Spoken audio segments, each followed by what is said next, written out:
I need you to promise me that you're not gonna do anything stupid.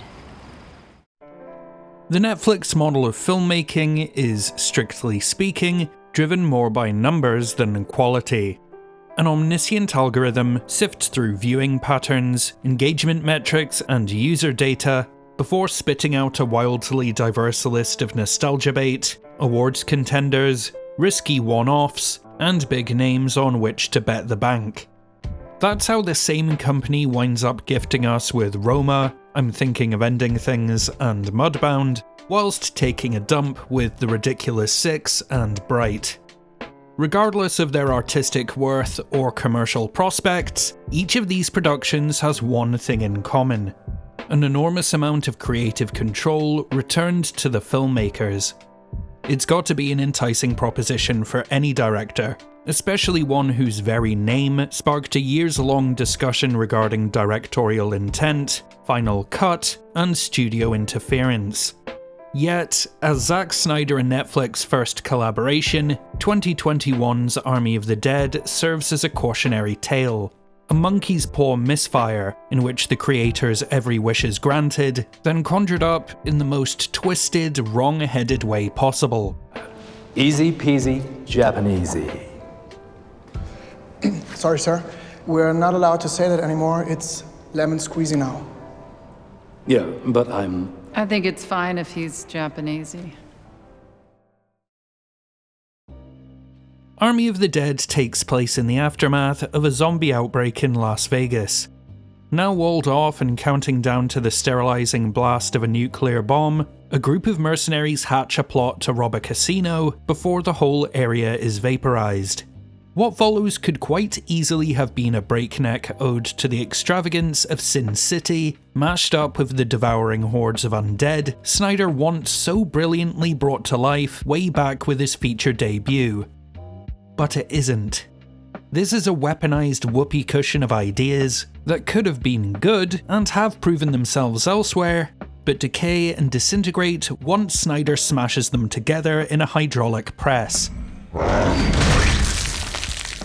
For the record, I've got nothing against the man personally or professionally. He's made 2 films I have a great affection for, one I enjoy well enough, another I thought was indulgent but interesting, and a small cadre of kidney stone piss breaks I'd rather not dwell on. Army of the Dead fundamentally doesn't work, but it's more than just another bad Netflix joint.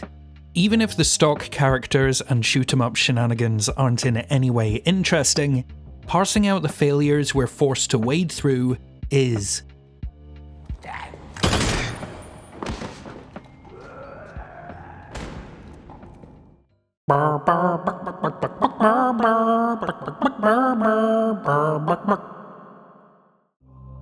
There's a give and a take when committing an entire film to a set of stylistic decisions.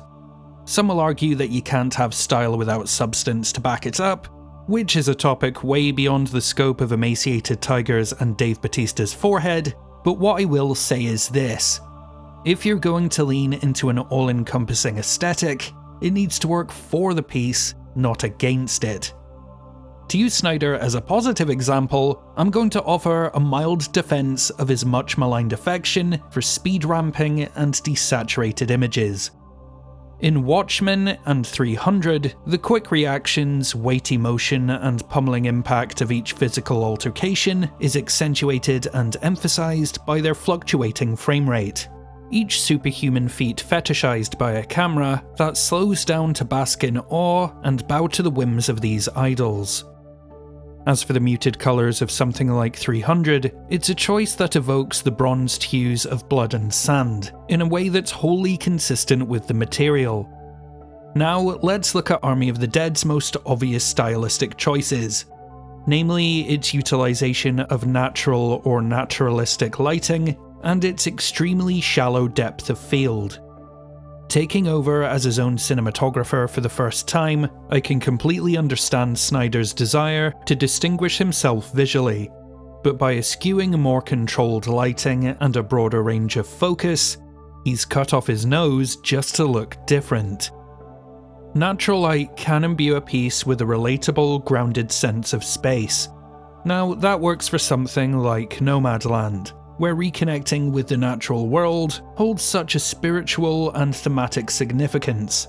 Even sticking with the genre at hand, 28 Days Later uses the washed-out, bleached exposure of its natural lighting to envelop us in its snarling despair. Army of the Dead, a film that couldn't be mistaken for a realistic portrayal of anything, does itself no favours with its uncontrolled murky darks and scorching indistinguishable days. Out in the open, the severe brightness only accentuates the lack of contrast within these shots. Strip away the sunshine, and things just become a pallid brine where you'll find yourself squinting to make sense of an already blurry sequence. This is Snyder's first feature shot entirely using high-end digital cameras rather than film. And while I'm really not a format purist when it comes to those things, there's a significant difference between the dynamic range of celluloid and digital photography, as well as how best to capture true whites and true blacks on the colour spectrum, which maybe should have been accounted for when making a movie primarily bathed in harsh white light or gloomy darkness. Oh no, leave it, it's fine. You know, it's like, nobody will notice it. Then there's the blurry, foreground-focused manner in which Army of the Dead has been shot. The reason for which comes down to Snyder's choice of lenses. This chap, more commonly referred to as the Canon Dream Lens, drenches the footage in a hazy smear of shallow focus. And you can see the bokeh, all these crazy, like the way it renders the background in this kind of super crazy, and the depth of field is so short, like if you can look his shoulders out of focus, and like, you know, the fall off is like right in there. Snyder's made use of this before, to denote that we're witnessing a nightmare in Batman vs Superman, and a possible alternative future in Justice League's apocalyptic stinger. Now, if this soft focus fuzziness was used sparingly, and reserved for Army of the Dead's flashback sequences, it'd be a fine way of emphasising a diegetic shift from what's real to what's recalled.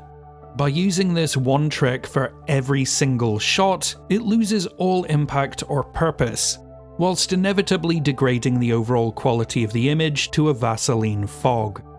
It's the cinematographic equivalent of being in a band with someone who spends a lot of money on an effects pedal, and then they try to shoehorn it into every song. Take your foot off the flange pedal and play Movies by Alien Ant Farm, you fucking dork.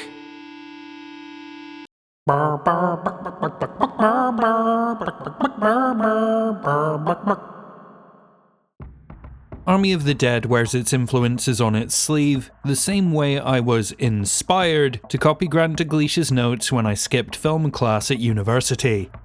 Let's not beat around the chest burster, this is James Cameron's Aliens, if it entered into a tedious polyamorous marriage with Dead Rising 2 and the Hurricane Heist. You don't see them fucking each other over for a goddamn percentage. You don't see them fucking each other over.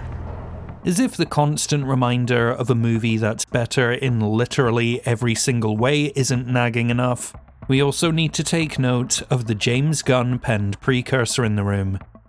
2004's Dawn of the Dead wasn't just Snyder's first shot across the bow of the big screen.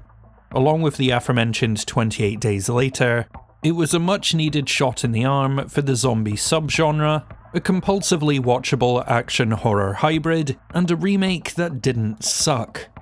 It also serves as a direct point of comparison, and a damning counterpoint to the shallow, shockingly clumsy characterization on display in a film that has an extra 40 minutes of running time and $70 million of budget to play with.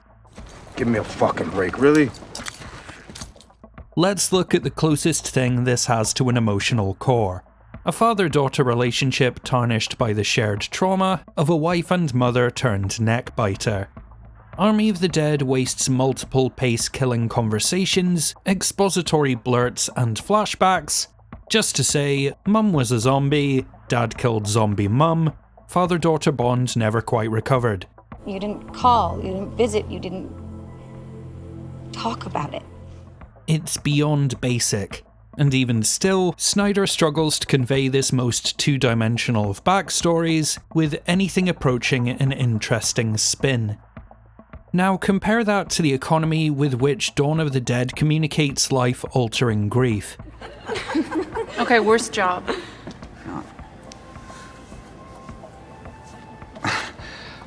I know which job I was the worst at. Just being a husband. What were you best at?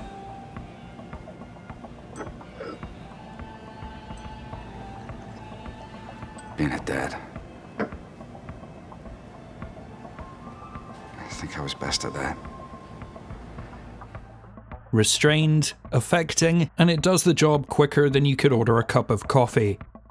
Army of the Dead has less heart and fewer brain cells than its undead inhabitants. It's a zombie Armageddon kick-started by a blowjob gone wrong. Yes, the actual inciting incident for this film is in fact a failed skin flute recital, populated with human-shaped placeholders instead of actual characters. Their chemistry isn't articulated through their actions, or earned in any way.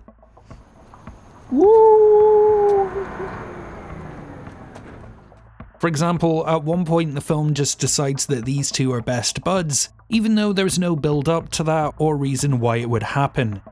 All told, you'd be hard-pressed to remember anyone's names, or why they're even here, beyond an ultimately meaningless MacGuffin. Ah yes, the heist.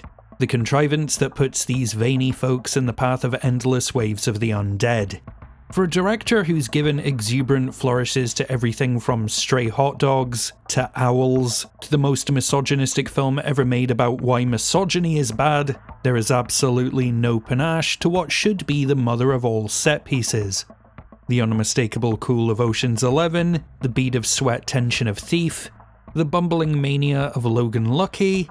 With these and many more classics looming large in the cultural conscious and ripe for some brain-hungry shamblers, what do the more is more sensibilities of Snyder bring to the bank vault? Oh, an underwritten dweeb putting his head against a plate of impenetrable steel until he cracks the combination with his ears, thereby reducing the imposing security of this gigantic treasure trove to a trivial joke. Not content to simply piss away an excellent premise, Snyder's handling of what little social commentary there is, well, it gets real rough if you think about it for even a second. I know writers who use subtext and they're all cowards. Building a wall around those who America has deemed an undesirable threat? A timely, albeit shallow touch of political awareness. That gets fucking horrible once you realise that would make the Mexicans, refugees, and immigrants in this allegory a devastating plague of subhuman savages. No, shut it down. Shut it down. Okay, my bad. Shut it down. Shut it down! That's it! And this is after they removed the subplot about them kidnapping and raping American women. This whole film is a long drive with nothing to talk about. One that could have stood to skip over the detours and take a few shortcuts.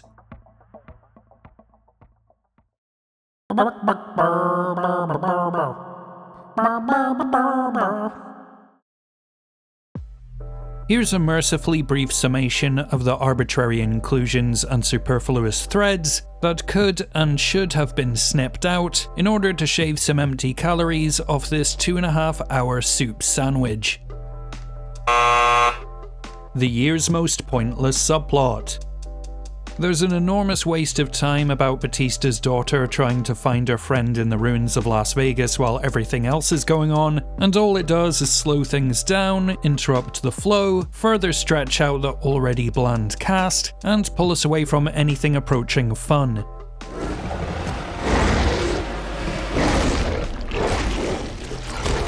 It's so unnecessary that the character just vanishes from the last act of the film, and this whole thing goes unresolved, thereby rendering every second spent on it a total waste.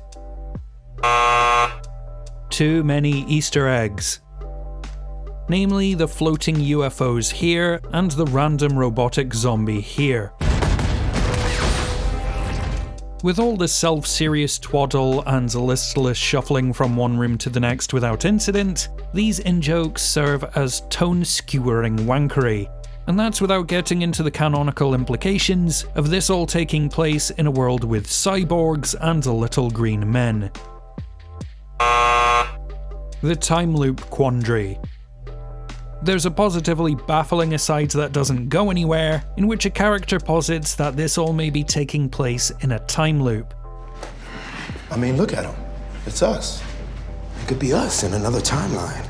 And we're caught in some infinite loop of fighting and dying, fighting and dying, fighting and dying. And the only reason I can think that it's here is maybe one of the writers saw Triangle and wanted to flex their niche film cred for a second. The sequel bait ending. After this guy survives a nuclear blast by hiding in the vault, he somehow isn't immediately killed off by the crippling radiation. So he struts off and hires a private jet to Mexico for no real reason, only to reveal he's been bitten by a zombie. Never mind that it's already been established that the gestation period of the virus is a matter of minutes, not hours, and he'd have long since turned, this just detracts from the resolution of the father-daughter arc. Simply by trimming some of the fat, you'd shore up the tone and tighten some of the saggy skin around the midsection. It wouldn't save it, but it would offset some of the tedium and smooth out the tonal seesawing of it all. While it's obvious by now that I did not like Army of the Dead, there were a few fleeting jolts of excitement I'd have loved to have seen more of.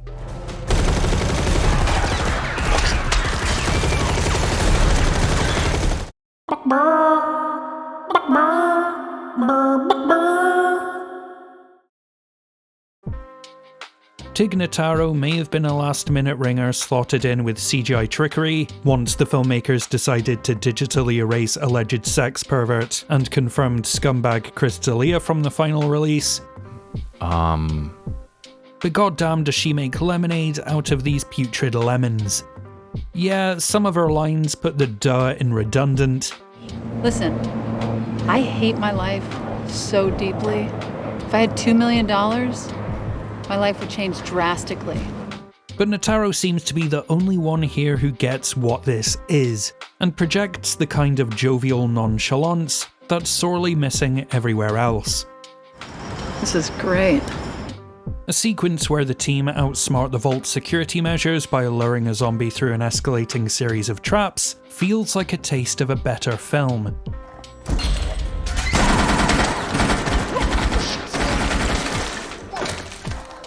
Similarly, when we finally get to some casino floor gunplay, it goes to show just how hard Snyder can hit these action beats once you strip out the vestigial waste that weighs everything else down. And saving the beginning until the end, if you've seen Dawn of the Dead, Watchmen, or Justice League, you'll know that Zack Snyder and exemplary opening credits go together smoother than Carlos Santana and Rob Thomas. In Army of the Dead's 6-minute title sequence, we see the fall of Vegas, the failed military response, just enough backstory for our gang of gunslingers, and, crucially, a mix of farcical carnage and devastating loss that is barely present in the remaining 2 hours and 20 minutes of dry, indulgent dirt. It begs the question, if they had all these excellent visual gags, action beats, and world building, why isn't this the film? And therein lies the core failure of Army of the Dead. It's not that it doesn't have any ideas, it's that it either flushes them away or fails to capitalize on them. Snyder has an aesthetic vision, but it's figuratively and literally blurred to the point where style and substance fall victim to its ugliness. And all of it so shallowly written and incorrectly assembled, you don't know whether to put it out of its misery or run for dear life. Army of the Dead goes all in on a bad bet and leaves the audience footing the bill. And after 2.5 hours of watered-down drinks, recycled air and raw deals, it's hard not to feel, you've been cheated out of the jackpot. An undead dance party for our Patreon producers Jennifer C, Claire MD, Becky O, and Nicholas Le Revere, and a hashtag release the good cut for all these amazing folks who support us over on Patreon. So what side of the fence do you fall on when it comes to the work of Zack Snyder? What films do you like, what films do you loathe, and what did you make of Army of the Dead? Let us know, or just leave us a message down in the comments, as it really helps the engagement on this channel. The best way you can give us a hand is to make sure you're subscribed, hit the bell, like all these videos, and share them wherever you can. If you're in a position to do so, consider checking out our Patreon at the link in the description below, where you can get access to our private Discord, the In Frame Out Film Club, and your name in the end credits.